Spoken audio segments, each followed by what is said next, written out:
Hi friends, welcome to Priya சமையல். இன்றைக்கி வந்து டே 2 வீடியோ தான் உங்கள் கூட ஷேர் பண்ண போகிறேன். காலையில் 8:30 மணி ஆகுது. நாங்கள் 3 பேருமே எந்திரிச்சு ரெடி ஆகிட்டோம். இப்போ வந்து பிரேக்ஃபாஸ்ட் சாப்பிட தான் போக போகிறோம். நாங்கள் வந்து 4th ஃப்ளோரில் ஸ்டே பண்ணியிருக்கோம். ரெஸ்டாரண்ட் பார்த்திங்கன்னா 7th ஃப்ளோரில் ரூஃபில் இருக்குது. ரெஸ்டாரண்ட்டும் வந்தாச்சு. பஃபே சிஸ்டம் தான் வச்சுருக்காங்க. என்னென்ன ஃபுட்டு வச்சுருக்காங்கன்னு பார்த்தீங்கன்னா சாலட் வச்சுருக்காங்க. நம்ம ஃபுட்டு எதுவுமே இல்லை, நமக்கு பிடிச்ச மாதிரி எதுவும் இல்லை. இருக்கிறத அட்ஜஸ்ட் பண்ணி சாப்பிட்டுக்க வேண்டியதான். ரைஸ் வச்சுருக்காங்க. இது என்ன ரைஸ்னு எனக்கு தெரியல, டேஸ்ட் பண்ணி தான் பார்க்கணும். அதே மாதிரி பார்த்திங்கன்னா நட்கட்ஸ் வச்சுருந்தாங்க. ஹர்ஷனுக்கு அது பிடிச்சிருக்கும். சாஸ், வெரைட்டி ஆஃப் சாஸ், அப்புறம் சாலட் வச்சுருந்தாங்க. பாயில்டு எக்கு, மயோனஸ் வச்சுருக்காங்க. ஆலிவ் கொஞ்சம் வச்சுருந்தாங்க. அதே மாதிரி பார்த்திங்கன்னா ஜாம் வெரைட்டிஸ், ஹனி வச்சுருந்தாங்க. ஹனி வந்து அப்படியே ப்யூர் ஹனி எனக்கு ரொம்ப பிடிச்சிருந்துச்சி. இங்கே வந்து ஹனி வந்து நிறைய கிடைக்குமா, ப்யூர் ஹனி கிடைக்குமா. பப்ஸ் வச்சுருக்காங்க. பப்ஸ் வந்து ஸ்டஃப்டு, வெரைட்டி ஆஃப் ஸ்டஃப்டும் வச்சுருந்தாங்க. வெறும் சீஸ் மட்டும் நான் எடுத்துக்கிட்டேன். அது நல்லாவே இருந்துச்சு. அதே மாதிரி ஃப்ரூட்ஸ் எல்லாம் வச்சுருக்காங்க.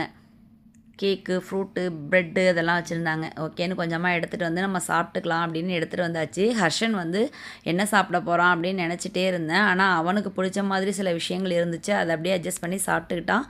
காஃபியும் குடிச்சிட்டு அவன் ரெடி ஆகிட்டான். எனக்கு ஹர்ஷன் சாப்பிட்டதே பயங்கர ஹாப்பியாக இருந்துச்சு. எல்லாருமே அப்படியே வயிற்றை ஃபில் பண்ணியாச்சு. நம்ம சாப்பாடெல்லாம் எதிர்பார்க்க முடியாதுல்ல. கரெக்டாக 9:50க்கு பஸ்ஸும் வந்துருச்சு. பஸ்லேயும் ஏறிட்டோம். ஹர்ஷனும் வந்து ஒரு சீட்டு அவன் தனியாக உட்காந்துப்பேன் அப்படின்னு சொல்லிட்டு அவன் ஜாலியாக என்ஜாய் பண்ணிட்டே வந்தான். இப்போ நாங்கள் சிட்டிலேருந்து, திபிலிசிலேருந்து நாங்கள் வந்து வேற ஒரு பிளேஸ்க்கு தான் போகிறோம். இங்கேருந்து போகிறதுக்கு ஒரு 20 மினிட்ஸ் ஆகும்னு சொல்லியிருக்காங்க. ஒரு 5 மினிட்ஸ் தான் வந்து நமக்கு சிட்டிக்குள்ளே பஸ் வந்துச்சு. அதுக்கப்புறம் பார்த்திங்கன்னா அப்படியே மலையேற ஆரம்பிச்சிருச்சு. இங்கேருந்து பார்க்கும்போது ஃபுல் சிட்டியும் சூப்பராக தெரியுது. இது வந்து மலைக்கு இடையில தான் இந்த சிட்டி இருக்க மாதிரி இருக்குது. இங்கேருந்து பார்க்கும்போது ரொம்ப அழகாக இருந்துச்சு. சிட்டி ஃபுல்லாகவே அப்படியே கவர் ஆகுது. இதெல்லாம் அப்படியே பார்த்து ரசிச்சுக்கிட்டே அப்படியே போயிட்டே இருந்தோம். மலை மேலே ஏற ஏற இந்த க்ரீனிஷாகவே இருந்துச்சு. அதுவும் எல்லோ கலர், சின்ன சின்ன பூவாக தான் இருக்குது. எல்லோ கலரில் நிறைய பூ பூத்துருக்கு. அது அந்த எல்லோவும் க்ரீனும் மிக்ஸ் பண்ணி நம்ம பார்க்கும்போது ரொம்ப அழகாக இருந்துச்சு. பஸ்ஸை விட்டு இறங்கி இப்போ நாங்கள் பார்க்க போகிற இடத்துக்கு தான் போயிட்டுருக்கோம். இந்த இடத்தோட பேர் பார்த்திங்கன்னா குரோனிக்கல்ஸ் ஆஃப் ஜார்ஜ் அப்படின்னு சொல்கிறாங்க. திபிலிசியில் இது ரொம்ப ஃபேமஸான இடம். இது வந்து ஒரு ஹிஸ்டாரிக்கல் இடம்னு சொல்கிறாங்க. நம்ம மேலே போயிட்டு எப்படி இருக்குன்னு பார்க்கலாம். ஆனால் செம்ம சில்லுன்னு காற்று, அப்படியே இந்த சிட்டி ஃபுல்லாகவும் இங்கேருந்து தெரியுது. செம்ம வியூ பாயிண்ட்டு, ரொம்ப அழகாக இருக்குது இந்த இடம். காற்றும் சரியான காற்று. அதோட சன்னு இருக்குது. ஆனால் குளிர் வந்து நமக்கு பயங்கர சில்லுன்னு இருக்குது. நிறைய படி ஏறி போகிற மாதிரி தான் இருக்குது. மேலே ஏறி எப்படி இருக்குதுன்னு பார்க்கலாம். இங்கேருந்து பார்க்குறதுக்கே இது ரொம்ப அழகாக இருந்துச்சு. ஹர்ஷனும் நானும் நிறைய ஃபோட்டோஸ் எடுத்துக்கிட்டோம். மேலே ஏறி பார்க்கலாம் எப்படி இருக்குன்ட்டு. பாருங்கள், இந்த மாதிரி தூண் மாதிரி, பில்லர் மாதிரி தான் இருக்குது இந்த இடம். மேலே போயிட்டு எப்படி இருக்குன்னு பார்க்கலாம். ஒரு 150க்கு மேலே ஸ்டெப்ஸ் இருக்குது. ஹர்ஷன் வந்து எண்ணிக்கிட்டே வந்தான். 150க்கு மேலே தான் இருக்குது. இந்த பில்லர்லாம் எப்படி இருக்குன்னு ஏறி போயிட்டு பார்க்கலாம். சரி, வந்தாச்சு. எங்கள் கேமரா பார்த்திங்கன்னா ரொம்ப பிளெண்ட் ஆகுது. இந்த கூலிங்னால பிளெண்ட் ஆகுதோ அப்படின்னு தான் நினைக்கிறேன். ஏன்னா நம்மளை மட்டும்தான் ஃபோக்கஸ் பண்ணுது, பேக்ரவுண்ட் அந்தளவுக்கு ஃபோக்கஸ் பண்ண மாட்டேங்குது. இந்த பில்லர்ஸ்லாம் பார்த்திங்கன்னா ஒரு மாதிரி ஸ்டோன் மாதிரி தான் இருக்குது. ஆனால் ஸ்டோன் கிடையாது, ஒரு வகை மெட்டலில் பண்ணியிருக்காங்க. இது வந்து மேலே உள்ள சிற்பம்லாம் பார்த்திங்கன்னா இங்கே ஆண்ட அரசர்களை குறிக்குது. அதே மாதிரி அதுக்கு கீழே உள்ளது எல்லாமே ஜீசஸோட ஹிஸ்ட்ரி ஃபுல்லாகவே இங்கே வந்து சிற்பம் மாதிரி செதுக்கியிருக்காங்க. 16 பில்லரால் இந்த இடம் ஆயிருக்கு. 16 பில்லர் கொண்டு தான் இதை கட்டியிருக்காங்க. ஆனால் இது இன்னும் ஃபினிஷ் பண்ணலன்னு சொல்கிறாங்க. இங்கேருந்து ஒரு சைடு பார்த்திங்கன்னா திபிலிசியோட ஃபுல் சிட்டின்னு தெரியுது. ஒரு சைடு வந்து சீ தெரியுது. அது வந்து ஆர்டிஃபிஷியல் சீன் தான் சொல்கிறாங்க. நல்ல ஹைட்டில் இருக்குது. இது வந்து 100 ஃபீட் ஹைட்டில் ஒவ்வொரு பில்லரும் இருக்குமா. 16 பில்லர் வந்து செட் பண்ணியிருக்காங்க. எல்லாத்தையும் பார்த்துட்டு நிறைய ஃபோட்டோஸ்லாம் எடுத்துக்கிட்டு அதுக்கப்புறம் அப்படியே கீழே தான் வரணும். பஸ்ஸில் ஏறி இப்போ போயிட்டுருக்கோம். இங்கே மேலே பார்க்கும்போது அந்த பில்லர் தெரியுது பாருங்கள். அந்தளவுக்கு ஹைட்டில் தான் இருக்குது. இப்போ நாங்கள் இன்னும் மேலே ஹைட்டான இடத்துக்கு தான் இப்போ நாங்கள் போக போகிறோம். இங்கேருந்து பார்க்கும்போது ஒரு சர்ச் தெரியுது பாருங்கள். அங்கே தான் இப்போ நாங்கள் போயிட்டுருக்கோம். பஸ்ஸை பார்க் பண்ணிவிட்டு இப்போ வந்தாச்சு.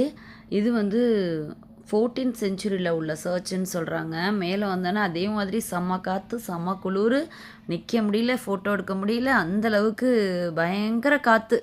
நம்ம முடியெல்லாம் ஒரு பக்கம் பிச்சுட்டு போகிற அளவுக்கு காற்றடிக்குது. அந்த சைடு பார்த்திங்கன்னா ஒரு டேம் இருக்குது. ரிவரோட டேம் இருக்குது. அந்த சைடு ஓல்டு திபிலிசியும் தெரியுது. நிறைய குட்டி குட்டி பில்டிங்ஸ்லாம் இருக்குது. நெக்ஸ்ட் அங்கே தான் போக போகிறோம். ஆனால் செம்ம காற்றுங்க. நம்ம நிற்க முடியல, அந்தளவுக்கு முடியெல்லாம் பறக்குது. அந்தளவுக்கு காற்று சில்லுன்னு இருந்துச்சு. நல்லா அந்த கிளைமேட்டை என்ஜாய் பண்ணிவிட்டு இப்போ அடுத்த சர்ச் உள்ளே தான் போய் பார்க்க போகிறோம். எப்படி இருக்குன்னு பார்க்கலாம். அந்த ரிவர் கூட தெரியுது பாருங்கள். ரிவரோட டேம் இருக்குது அந்த சைடு. அதனால தான் ரொம்ப காற்றா இருக்குது. இப்போ நம்ம சர்ச்சுக்குள்ளே வந்துட்டோம். குளிரே இல்லை, ரொம்ப கதகதப்பாக இருந்துச்சு. எனக்கு ஒரே ஆச்சரியம், வெளியில் அந்தளவுக்கு காற்று சில்லுன்னு இருக்குது. ஆனால் உள்ளே வந்ததுக்கப்புறம் எதுவுமே இல்லை, ரொம்ப அமைதியாக இருந்துச்சு. ப்ரேயர் பண்ணுறவங்களாம் ப்ரேயர் பண்ணிகிட்டு இருந்தாங்க. 14th செஞ்சுரியில் இந்த சர்ச் கட்டினாங்களாம். அப்போயே எந்தளவுக்கு இதை பில்ட் பண்ணியிருக்காங்க பாருங்கள். மேலெல்லாம் உட்டன் ஃப்ளோர் போட்டு.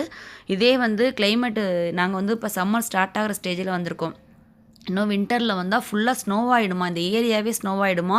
ஆனால் அப்போ கூட இங்கே உள்ளர வந்து கதன்னு தான் இருக்குமா, அந்தளவுக்கு குளிர் தெரியாது அப்படின்னு சொல்கிறாங்க. எங்கள் கைடு எங்களுக்கு எல்லாமே நல்லா எக்ஸ்பிளைன் பண்ணிடுறாங்க. ஒவ்வொரு ஸ்பாட்டுக்கு போனாலும் அதை பற்றின ஹிஸ்ட்ரி எல்லாமே எங்களுக்கு டீட்டெயில்டாக எக்ஸ்பிளைன் பண்ணுறாங்க. இதுவே எங்களுக்கு நிறைய இன்ஃபர்மேஷன் கலெக்ட் ஆனிச்சு. அதே மாதிரி இங்கே எங்கே பார்த்தாலும் வியூ பாயிண்ட் தான். அங்கங்கே நின்று ஃபோட்டோஸ் எடுத்துக்கிட்டு நல்லா குளிரையும் என்ஜாய் பண்ணிவிட்டு நெக்ஸ்ட்டு பிளேஸ்க்காக ரெடி ஆகிட்டோம். எல்லா இடத்துலையும் டைமிங்கும் சொல்கிறாங்க. நாங்கள் இறங்கினதுக்கப்புறம் இவ்வளோ நேரம் நீங்கள் இங்கே ஸ்பெண்ட் பண்ணலாம், அதுக்கப்புறம் பஸ்ஸுக்கு வந்துருங்கன்னு சொல்கிறாங்க. எங்கள் கைடும் எங்கள் கூடயே தான் வர்றாங்க. ரொம்ப கம்ஃபர்டபுளாக இருந்துச்சு இந்த ட்ரிப்பு. இன்னொரு விஷயம் பார்த்திங்கன்னா, இங்கே வந்து நிறைய டாக்ஸ் இருக்குது. எல்லாம் பெரிய பெரிய நாயாக இருக்குது. கொழுன்னு பெரிய பெரிய நாயாக ஒரு கண்ணுக்குட்டி அளவுக்கு இருக்குது.